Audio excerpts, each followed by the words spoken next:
بسم اللہ الرحمن الرحیم۔ امام محمد باقر علیہ السلام نے فرمایا، جب حضرت امام مہدی علیہ السلام کوفہ میں داخل ہوں گے تو وہاں 3 جھنڈے لہرا رہے ہوں گے۔ لوگ آپ کے لیے راستہ چھوڑ دیں گے اور آپ منبر پر جا کر خطبہ دیں گے، اور لوگوں پر ایسی رکت طاری ہوگی کہ کسی کے سمجھ میں نہ آئے گا کہ آپ کیا فرما رہے ہیں۔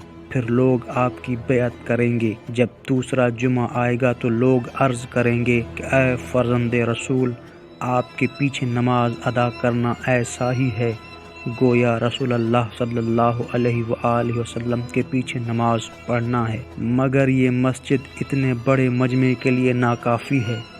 آپ علیہ السلام فرمائیں گے، اچھا تو میں تم لوگوں کے لیے ایک دوسری مسجد کا انتظام کرتا ہوں۔ یہ فرما کر آپ کوفہ سے باہر نکلیں گے اور ایک ایسی مسجد کی تعمیر کے لیے زمین پر خطوط کھینچیں گے جس کے 1000 باب ہوں گے، جو اتنی وسیع ہوگی کہ تمام مجمع کے لیے کافی ہو جائے۔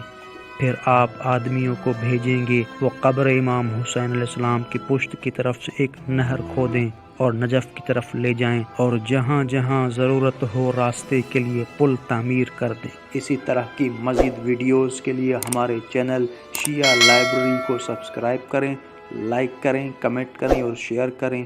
بہت شکریہ۔